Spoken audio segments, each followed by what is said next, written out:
Israel যুক্তরাষ্ট্রের হামলায় ইরানের সর্বোচ্চ নেতা আয়াতুল্লাহ আলী খামেনি নিহত হওয়ার খবর ছড়িয়ে পড়ার সাথে সাথে ইরানের মাথা যেন কোনোভাবেই ঠিক নেই। নিজেদের পরাজয় হবে এমন ভয়ের কোনো ছাপই নেই ইরানি যোদ্ধাদের। ইরান ঠিকই মুহুর্মুহু মিসাইল মেরে ইসরায়েল ও যুক্তরাষ্ট্রকে নাজেহাল করে তুলেছে। তবে এই যুদ্ধে ইরানের পাশে কোনো মুসলিম রাষ্ট্র না দাঁড়ালেও এবার আমেরিকার ওপর প্রচণ্ড ক্ষেপে গিয়ে তেহরানের পাশে দাঁড়ানোর ঘোষণা দিয়েছেন পারমাণবিক শক্তিধর দেশ উত্তর কোরিয়ার প্রেসিডেন্ট কিম জং উন। আমেরিকার শত্রু দেশ ইরানের সঙ্গে অনেক আগে থেকেই ভালো বন্ধুত্ব রয়েছে কিম জং উনের। আর ইরানের ওপর হঠাৎ ট্রাম্প নেতানিয়াহুর যৌথ বিমান হামলা মোটেই সহজভাবে নেননি উত্তর কোরিয়ার এই শক্তিশালী নেতা। সবার আগে তিনি এই হামলার প্রতিবাদ জানিয়ে বলেছিলেন যে ইরানে এটি তাদের মোটেই কোনো সামরিক হামলা নয়, বরং তা অবৈধ আগ্রাসন। এমনকি আন্তর্জাতিক আইনেরও লঙ্ঘন করে চলেছে তারা, এমনটি বলেছেন তিনি।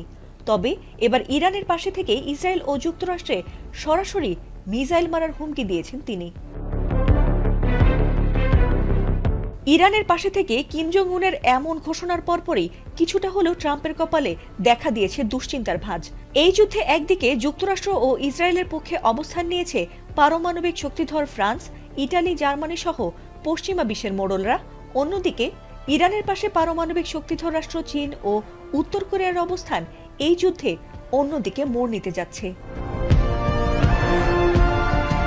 কিম জং উন জানিয়েছেন, আমেরিকা ইসরায়েল বরাবরই অন্য দেশে অযথাই গ্যাংস্টারের মতো গুন্ডামি করে থাকেন, আর তাই তাদের কাছ থেকে এর চেয়ে ভালো কিছু তিনি আশা করেন না।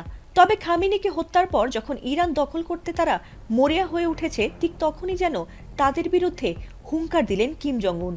এবার ইরানকে সাহায্য করতে মিসাইল পাঠাতে চান বলে জানিয়েছেন তিনি। এমনকি একটি মিসাইলই তাদের সবাইকে ধ্বংস করে দিতে যথেষ্ট, এমনটাও জানিয়েছেন তিনি। বিশ্বের সবচেয়ে আধুনিক পারমাণবিক অস্ত্র মিসাইলের সমৃদ্ধ ভান্ডার রয়েছে কিম জং উনের কাছে, আর তাই নিজের দেশ এবং বন্ধু দেশ ছাড়া কাউকেই তোয়াক্কা করেন না উত্তর কোরিয়ার এই নেতা। বিশেষ করে আমেরিকা আর ইসরায়েলকে তো পাত্তাই দেন না তিনি। তবে কি এবার ইরানের পাশে দাঁড়িয়ে ট্রাম্পকে উচিত শিক্ষা দিতে চান পারমাণবিক শক্তিধর দেশের প্রেসিডেন্ট কিম জং উন? সেটি সময় বলে দেবে। এদিকে নেতানিয়াহুর বাসভবনে ইরানের হামলার পর আতঙ্কে দিশেহারা হয়ে পড়েছে ইহুদিরা। ট্রাম্পের যুদ্ধবিরতির প্রস্তাব সরাসরি নাকচ করে দিয়ে একের পর এক মিসাইল ছুড়ে মার্কিন ঘাঁটি ও ইসরায়েলের স্থাপনা গুঁড়িয়ে দিচ্ছে ইরান। কোনোভাবেই এ যুদ্ধে থামছে না ইরান। তবে কি তৃতীয় বিশ্বযুদ্ধের মুখোমুখি হচ্ছে সারা বিশ্বের মানুষ? ফাতিমা সুলতানা, এটিএন বাংলা।